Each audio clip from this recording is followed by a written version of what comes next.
أعوذ بالله من الشيطان الرجيم بسم الله الرحمن الرحيم الحمد لله رب العالمين والصلاة والسلام على رسوله الكريم وأصحابه أجمعين أما بعد رب اشرح لي صدري ويسر لي أمري واحلل عقدة من لساني يفقه قولي ربنا زدنا علما اللهم فقهنا في الدين اللهم إنا نسألك علما نافعا وعملا متقبلا ورزقا طيبا السلام علیکم ورحمۃ اللہ وبرکاتہ۔ آج ہم لوگ سورۃ العادیات سٹارٹ کریں گے انشاءاللہ۔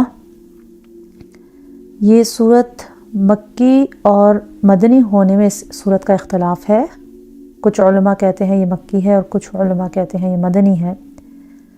اس میں 1 رکوع ہے اور 11 آیات ہیں۔ جو تو یہ کہتے ہیں کہ مکی ہے تو اس کا زمانہ نزول یہ ہے کہ سورہ العادیات قیام مکہ کے پہلے دور، کیونکہ ہم دیکھ چکے ہیں کہ قیام مکہ کے 4 ادوار میں ہم نے اس کو ڈیوائڈ کیا تھا۔ تو جو پہلا دور ہے، جو خفیہ دور ہے، آپ سمجھ لیں کہ 0 سے 3 نبوی تک، یہ اس میں نازل ہوئی جب اسلام کی دعوت خفیہ طور پر دی جا رہی تھی، اور جب آپ صلی اللہ علیہ وسلم پر اعلیٰ ادبی اسلوب میں مختصر، شارٹ، محکم اور جامع صورتیں نازل کی جا رہی تھی، جو بہت کمپریہنسو تھی، short but very comprehensive source. یہ صورت کس چیز کے بارے میں ہے؟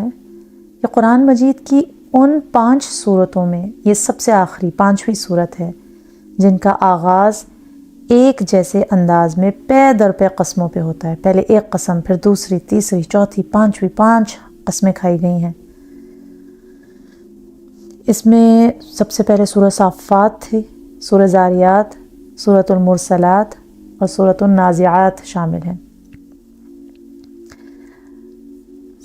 سورہ عادیات، اس میں گھوڑوں کی 5 حالتوں کی قسم کھا کر اللہ سبحانہ تعالیٰ نے انسان کا ناشکرا ہونا بتایا ہے۔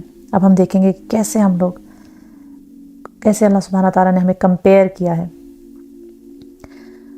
اللہ سبحانہ تعالیٰ نے گھوڑوں کی قسم کیوں کھائی، یہ ہم آگے جا کے دیکھیں گے۔ تو ہم لوگ انشاءاللہ سٹارٹ کرتے ہیں۔ اعوذ باللہ من الشیطان الرجیم بسم اللہ الرحمن الرحیم والعادیات ضبحا۔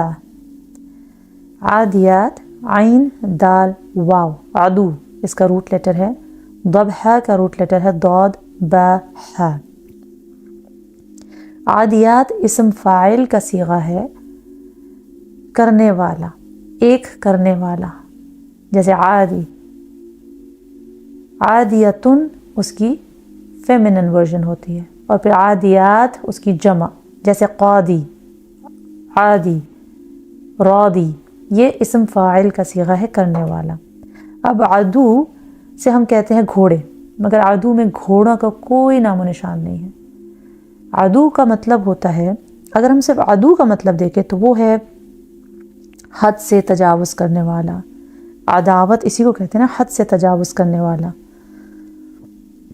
عدون کہتے ہیں ظلم و زیادتی کرنے والا، مگر یہ تیز دوڑنے کے معنی میں بھی آتا ہے، جیسے کہ سورہ یونس میں ہے فَأَتْبَعَهُمْ فِرْعَوْنُ وَجُنُودُهُ بَغْيًا وَعَدْوًا۔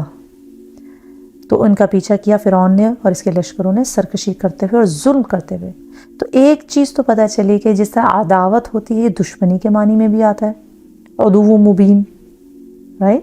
تو دشمنی، تیز دوڑنا، حد سے تجاوز کرنا، یہ سارے ہم معنی ہیں، یعنی کہ دشمنی میں بہت آگے، بہت تیز دوڑنا، حد سے گزر جانے والا، اس کو کہتے ہیں عادی۔ عادن اسم فاعل ہے، عادیتن یہ مؤنث ہے، عادیات یہ اس کی جمع ہے۔ تو والعادیات سے پتہ چلا کہ قسم ہے، یہ واو قسمیہ ہے۔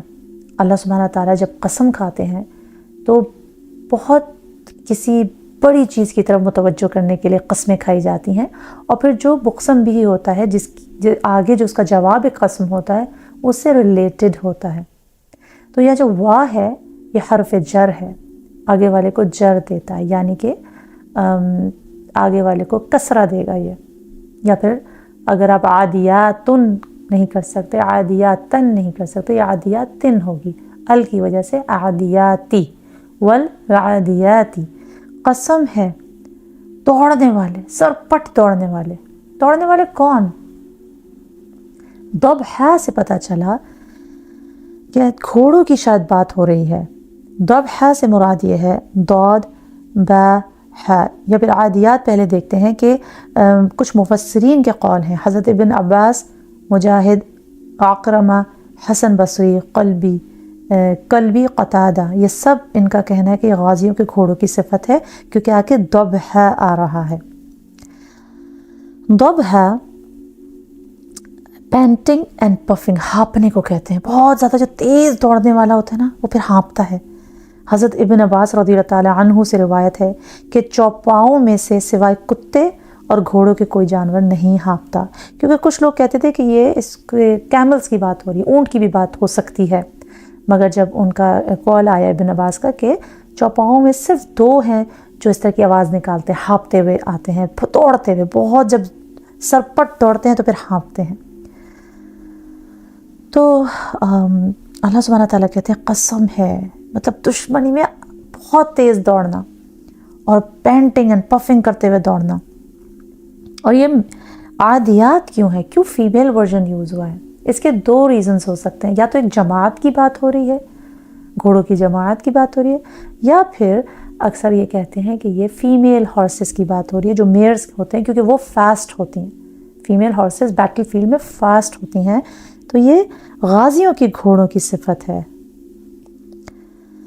آیت نمبر 2 دیکھتے ہیں، فالموریات قدحا، اب یہ دوسری قسم کھائی جا رہی ہے، پس، یعنی اس طرح آپ کہنے کہ پس قسم ہے، ٹھیک ہے، اس کو جوڑا گیا ہے، حرف عطف ہے، جوڑنے کے لیے آتا ہے، جیسا وا حرف عطف ہوتا ہے کبھی کبھی، وا کے بہت معنی ہوتے ہیں، یہاں پہ وا قسمیہ ہے، قسم کے لیے آیا ہے، اور کے لیے نہیں آیا، مگر کبھی کبھی وا اور کے لیے بھی آتا ہے، اس کو پھر حرف عطف کہتے ہیں۔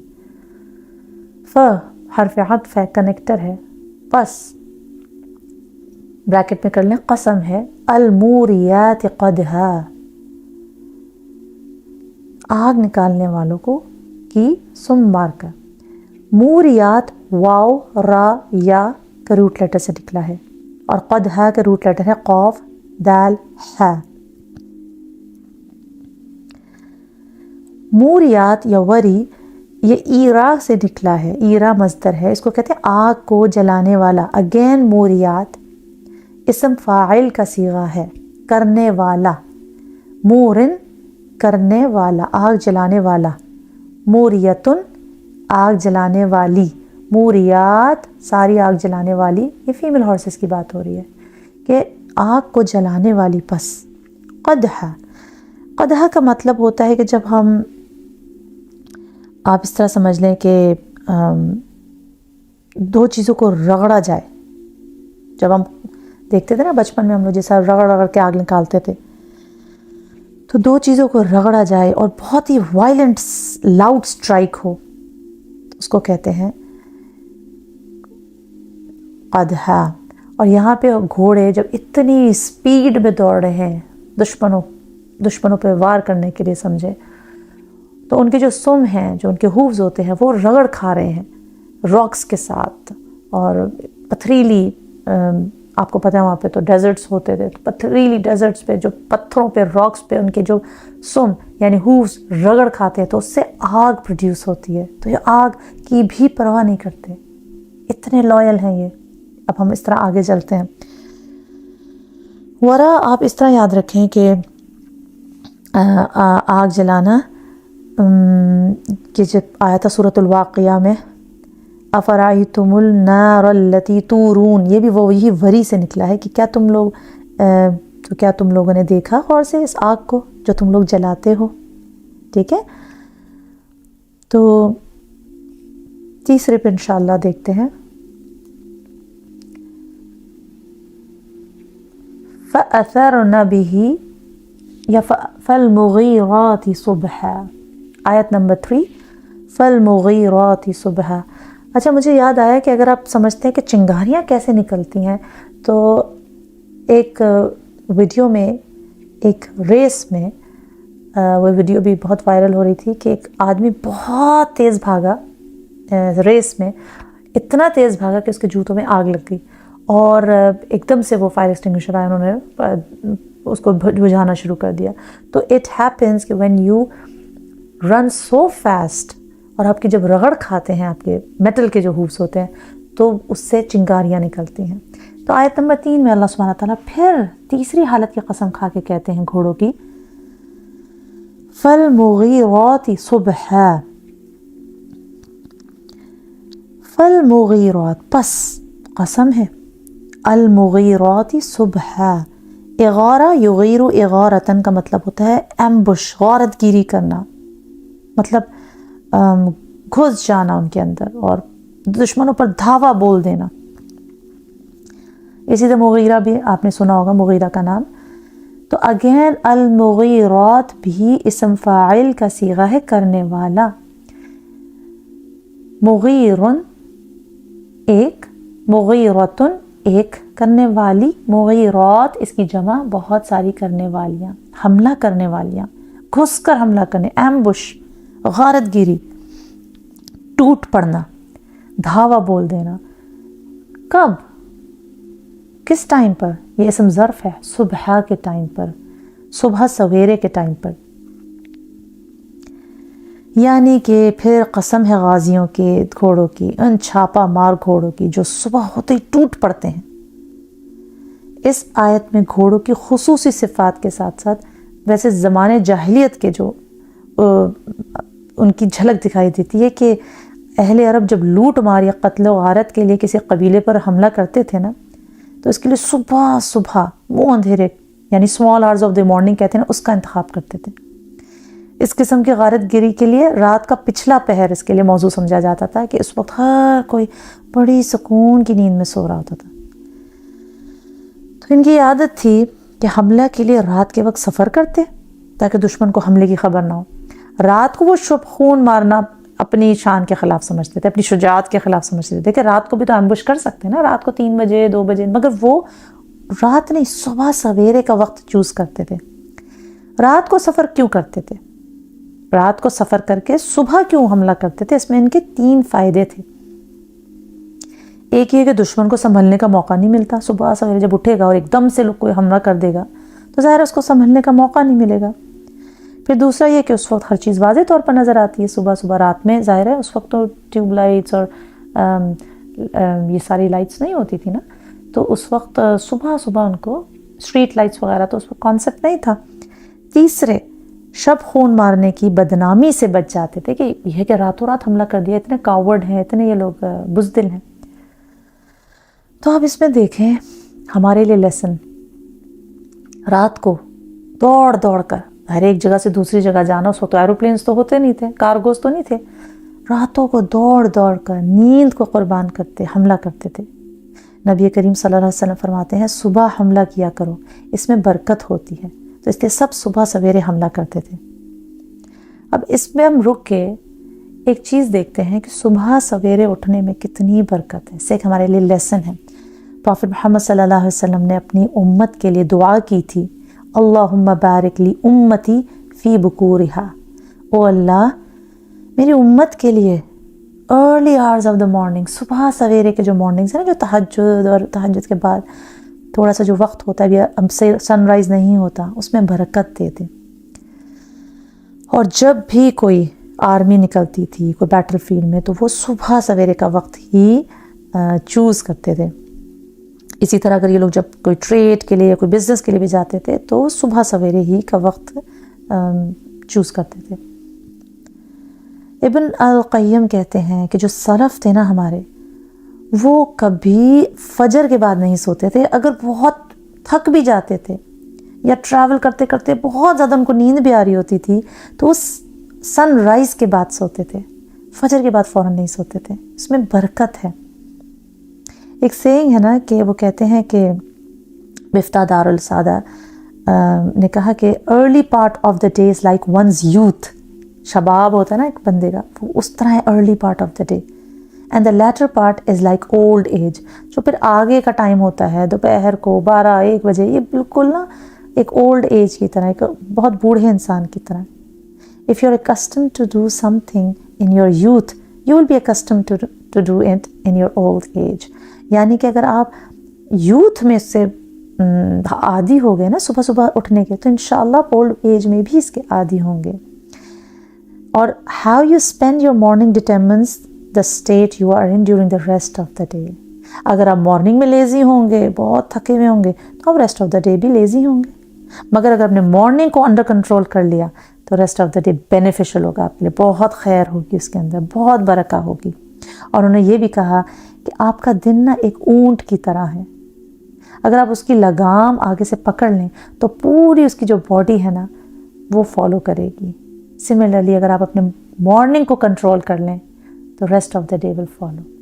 میں نے پہلے بھی آئی تھنک سورۃ العصر میں فرمایا تھا کہ جو سارے بزنس مین، انٹرپرینورز اور بڑے بڑے ہائیلی سکسیسفل پیپل جو ہوتے ہیں نا، ان کی یہ عادت اور روٹین ہوتی ہے کہ وہ ارلی رائزرز ہوتے ہیں. تو انشاءاللہ ہم بھی کوشش کرتے ہیں، اس سے ایک سبق لیتے ہیں کہ جب گھوڑے اپنے ماتحت کے لیے اتنی اپنی راتوں کی نیند قربان کرتے ہیں، تو ہم کیوں نہیں تہجد میں اپنی راتوں کی نیند قربان کر کے صبح سویرے اللہ کے سامنے حاضر ہو جائیں. آیت نمبر 4 دیکھتے ہیں. فَأَثَرْنَ بِهِ نَقْعًا. اب فَأَثَرْنَ میں اسم فاعل نہیں آ رہا، اب آ گیا ماضی کا صیغہ. پس وہ دوڑاتے ہیں، دوڑنے والے نہیں ہیں، وہ اڑاتے ہیں، اڑاتے ہیں. انہوں نے اڑایا، اس طرح کر لیں کیونکہ ماضی کا صیغہ ہے، وہ اڑایا انہوں نے. بھی اس وقت یعنی صبح سویرے، نقع غبار. یہ بھی بہت امپورٹنٹ ہے یہاں پہ. اس وقت یعنی جب کہ نمی ہے، شبنم ہے، صبح سویرے ہے. گرد و غبار اڑانا بہت مشکل ہوتا ہے اس وقت، گیلی مٹی ہوتی ہے نا. نقع غبار، نون قاف عین. اور فَأَثَرْنَا یہ ہے حمزہ ثا را. اثرنا اگر آپ یہ دیکھیں کہ میں آپ کو ایزی طور پہ سمجھانے کی کوشش کرتی ہوں کہ اثر یأثر، کسی چیز یا کسی کام کا اپنا نشان چھوڑ جانا، اسی سے آثار نکلا ہے.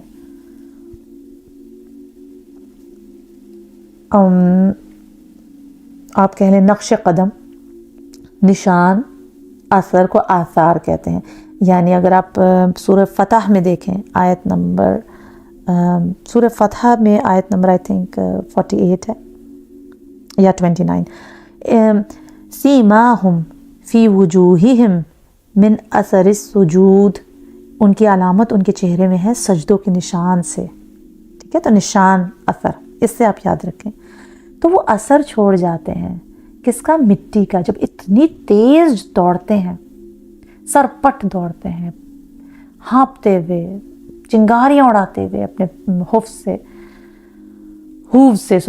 تو پھر وہ گرد و غبار کو اس طرح اٹھاتے ہیں. اتنی گیلی مٹی، شبنم کی اتنے تیز ہوتے ہیں کہ اس وقت بھی گرد و غبار اڑ رہا ہوتا ہے.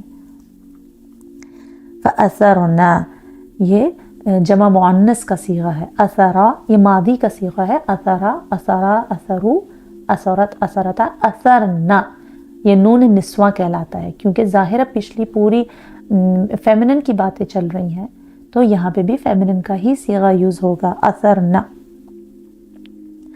نقع ینقع کا مطلب ہوتا ہے کسی جگہ پانی کا جمع ہو کر ٹھہر جانا یا گرد و غبار کا گر کر بیٹھ جانا. لٹرل میننگ اس کا ڈکشنری میں یہ ہوتا ہے نقع. تو یہاں پہ کیوں ہے؟ کیونکہ وہ اتنا اڑا کے گیلی مٹی کو وہ دوبارہ بیٹھتی ہے. اس سے سمجھ آتا ہے کہ وہ کتنی تیز بھاگ رہے ہیں. اور بھی کی ضمیر دشمن پر چھاپا مارنے کے وقت کی طرف راجع ہے کہ اس وقت. ٹھیک ہے، کیونکہ اس وقت پہ اتنا ایمفیسس کیوں ہے؟ کیونکہ میں نے آپ کو بھی بتایا اس وقت گیلی مٹی کتنی مشکل ہوتی ہوئی نا اٹھانا. صبح کے وقت شبنم کی وجہ سے جو نمی ہوتی ہے، عام طور پر اس وقت مٹی نہیں اڑتی، مگر گھوڑے اتنی شدت سے دوڑ رہے ہیں کہ اس وقت بھی غبار مٹی اڑتی ہے اور پھر بیٹھ جاتی ہے. اس میں گھوڑوں کی دوڑنے کی شدت اور قوت بتائی جا رہی ہے. آگے چلتے ہیں انشاءاللہ. فوسطنا به جمعا، فوسطنا اگین یہ فعل ماضی کا صیغہ ہے، جس طرح اثرنا تھا اس طرح فوسطنا ہے، پس وہ گھس جاتے ہیں، وہ گھس گئے، میننگ تو ماضی کا اگر ہم دیکھیں، مگر جب ہم رننگ ٹرانسلیشن کہیں گے تو وہ گھس جاتے ہیں اس وقت، وہی اگین بھی اس وقت، جمعا یہ جیم میم عین سے ہے، جماعت ایز ٹوگیدر، جماعت ایز اے جماعت. فوسطنا واو سین تو، واو سین تو آپ کو پتا ہوگا کہ وسط سے نکلا ہے، مڈل سے. تو کیا مطلب مڈل؟ وہ دشمنوں کے مڈل میں گھس جاتے ہیں، پرواہ نہیں کرتے، اور پھر جماعت کے طور پہ.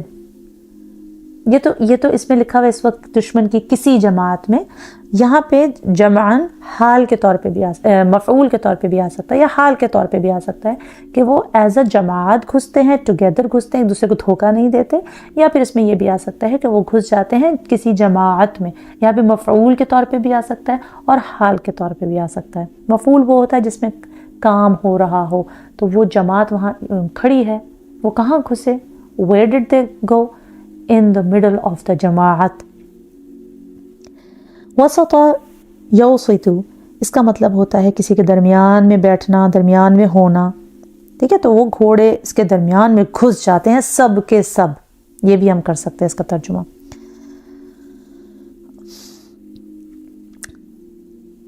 جمعن کو ہم مفعول بھی لے سکتے ہیں اور حال بھی. اگر ہم حال لیتے ہیں تو اس کا مطلب ہے ایسے حال میں وہ اکٹھے، ایسے حال میں وہ گھستے ہیں کہ وہ اکٹھے ہیں، جماعت کی جماعت.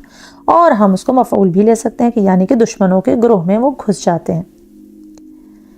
تو پھر ان کی قسم جو صبح کے وقت دھاوا کرنے اور غبار اٹھانے کے بعد مخالفوں کے گروہ میں گھس جاتے ہیں، یہ نہیں کہ دھمکی دے کر رہ جاتے ہیں پھر وقت پر نامردی کرتے ہیں. جس طرح ہم لوگ، مطلب انسان کیا کرتا ہے، ہاں ہم ضرور تمہارا ساتھ دیں گے، ضرور. اور قرآن میں بھی ہے بیٹل فیلڈز میں، ہاں ہم ضرور ساتھ دیں گے، اور پھر آخر میں ہم لوگ کمزور، کاورڈ. تو اللہ سبحانہ تعالیٰ گھوڑوں کی مثال دے کے ہمارے کیریکٹر انالیسس بتا رہے ہیں. اس کے بعد 5 ڈفرینٹ قسمیں حالت کھا کے اللہ سبحانہ تعالیٰ، یعنی حالتوں کی قسم کھا کے اللہ سبحانہ تعالیٰ، اب چونکہ ہم متوجہ ہو چکے ہیں کہ اوہ یہ ہے، یہ آگے کیا، آگے وہ گھوڑے کیا کرتے ہیں، تو اس کے بعد اللہ سبحانہ تعالیٰ انسان یہ کوئی کیریکٹرسٹک بتا رہے ہیں، بالکل کنٹراسٹ.